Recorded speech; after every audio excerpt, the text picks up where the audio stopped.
Hello guys, आप सभी का स्वागत है मेरे यूट्यूब चैनल पर। आज मैं आप सभी को क्लास 12 जैक बोर्ड का यूनिट नंबर 5 इलेक्ट्रोमैग्नेटिक वेव्स पढ़ाने जा रहा हूँ। वीडियो स्टार्ट करने से पहले आप सभी से एक रिक्वेस्ट है, अगर आप मेरे चैनल पर अभी तक नए आए हैं, अगर आपने मेरे चैनल को अभी तक सब्सक्राइब नहीं किया है तो आप मेरे चैनल को सब्सक्राइब कर लें ताकि आपको मेरे नए नए वीडियो मिलते रहें। जैसा कि आप सभी जानते हैं कि इस वक्त जैक 12 सिलेबस रिड्यूस करके दिया है, इसलिए हमें उतना चिंता लेने की जरूरत नहीं है। फिजिक्स में इलेक्ट्रोमैग्नेटिक वेव यूनिट नंबर 5 में बहुत चीज़ हटा दिया है। चलिए जे पढ़ तो उसको मैं ध्यान से पढ़ें, उसमें ही आप 5 नंबर उठा सकते हैं। चलिए मैं वीडियो स्टार्ट करता हूँ। उससे पहले आप सभी लाइक, फॉलो और बेल आइकन की घंटी जरूर प्रेस कर दें। चलिए गाइज, आप सभी रेडी हैं? तो चलिए मैं पढ़ाना स्टार्ट करता हूँ। चलिए पहले ये जान लीजिए इलेक्ट्रोमैग्नेटिक वेव्स मीन्स होता है क्या। तो चैप्टर नंबर यूनिट नंबर 5 है electromagnetic waves. Electromagnetic waves, electro means मतलब इलेक्ट्रिक, मतलब विद्युत।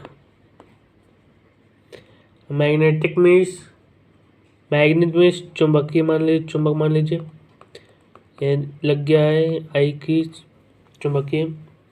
वेव्स मतलब ट्रंक्स। यदि इस चैप्टर 2 भागों में देखिए, पीछे में स्पेस भी दिया हूँ, स्पेस दिया उन्हें। इस चैप्टर 2 भागों से मिलकर बना है, विद्युत से और चुंबकीय से, और ये दोनों से मिलके जो तरंग निकलता है उसको इलेक्ट्रोमैग्नेटिक वेव्स कहते हैं। चलिए बेसिक डिफिनेशन सबसे पहले इसमें एक साइंटिस्ट मैक्सवेल ने सबसे पहले इसका डिस्कशन किया था, उद्घाटन किया था, सिद्धांत दिया था, ये मान लीजिए। इसलिए इसको सबसे पहले मैक्सवेल प्रोपोजल कहा जाता है। प्रोपोजल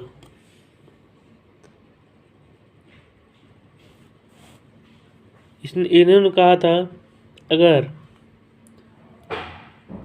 मैग्नेटिक फील्ड वेरिएबल रहा, और मैग्नेटिक फील्ड वेरिएबल रहा, जैसे मान ली वेरिएबल समझते हैं ना, वेरिएबल जिसका मान चेंज करते रहे।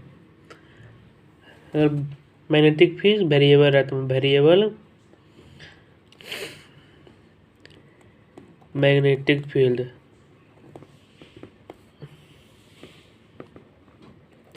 तो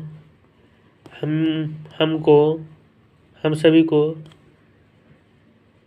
को इलेक्ट्रिक फील्ड वहाँ से मिलेगा। इलेक्ट्रिक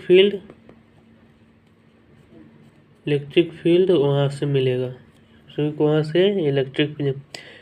अब बोलिएगा कि अगर मेरा इलेक्ट्रिक फील्ड वेरिएबल रहा तो क्या हमको मैग्नेटिक फील्ड नहीं मिलेगा? ऐसा उन्होंने मैक्सवेल पर एक साइंटिस्ट ने मुझसे एक जवाब भी मांगा था।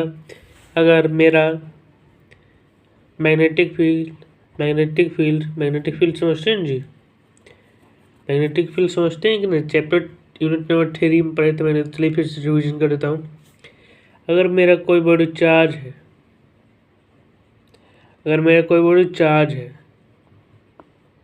वो चार्ज है और उस मूवमेंट कर रहा है, रेस्ट में नहीं है, तो इधर उधर कहूँ भी जा रहा है, तो इधर जा रहा है, ऊपर जा रहा है, नीचे जा रहा है, इधर जैसे भी जा सकता है, तो इसके तरफ जो इलेक्ट्रिक फील्ड बनेगा उसको मैग्नेटिक फील्ड कहते हैं। इसमें बस एक शर्त है, वह चार्ज है जो मूवमेंट में रहना चाहिए, गति में रहना चाहिए, मूवमेंट में रहना चाहिए, तब मेरा मैग्नेटिक फील्ड अप्लाई होगा। और यही अगर कोई चार्ज है, ये रेस्ट में है, नहीं कहूँ आ रहा है नहीं कहूँ जा रहा है, इसके कारण जो फील्ड का निर्माण होगा, जो फील्ड का निर्माण, इसमें देखिए जब बॉडी मूव्स कर रहा है, चार्ज मूव्स कर रहा है, जो फील्ड का निर्माण हुआ मैग्नेटिक, ये हो गया मैग्नेटिक फील्ड, ये हो गया मैग्नेटिक फील्ड, मैग्नेटिक फील्ड। और जब चार्ज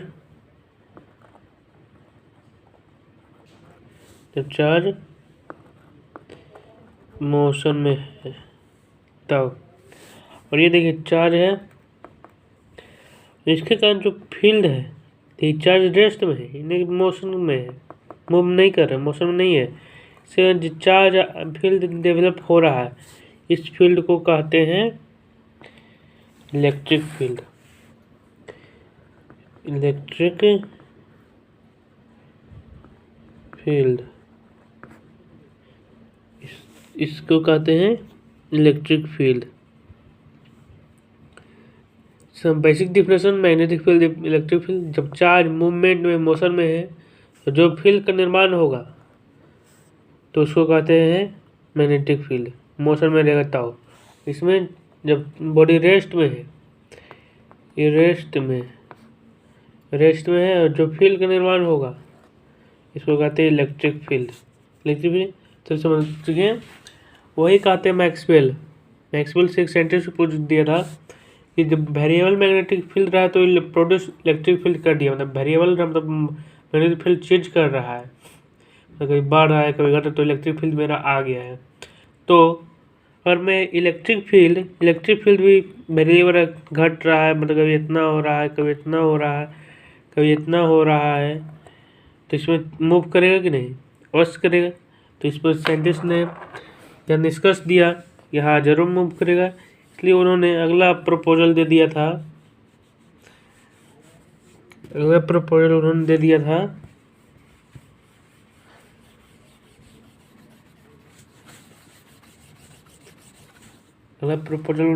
था क्या? सोचिए, जब तक मैं लिखता हूँ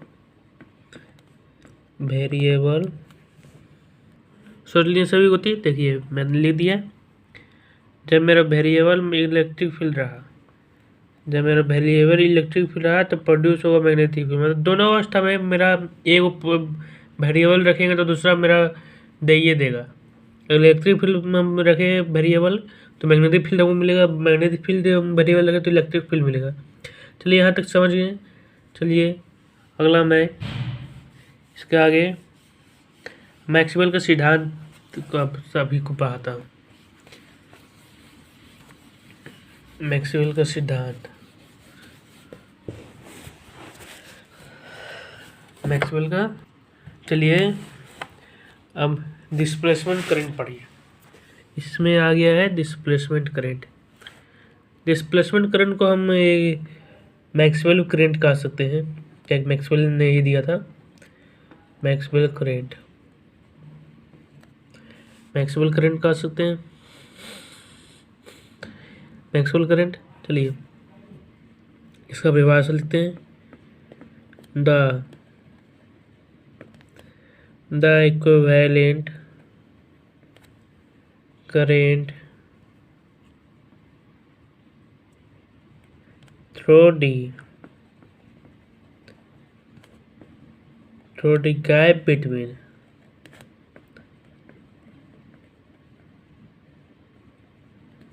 through the gap between the plates of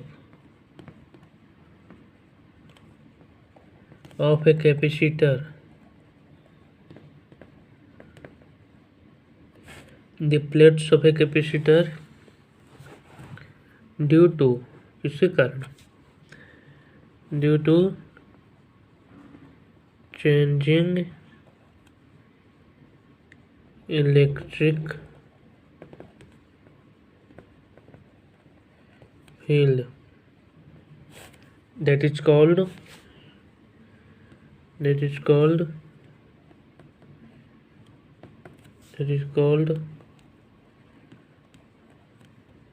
displacement current.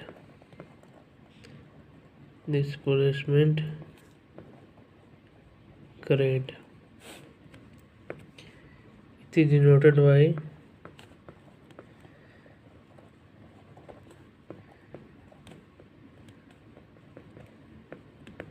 ID. चलिए इसका परिभाषा मैंने लिख दिया है। चलिए मैं इसका परिभाषा समझा दूँ। तो आप सभी पहले इसका स्क्रीनशॉट ले लीजिए।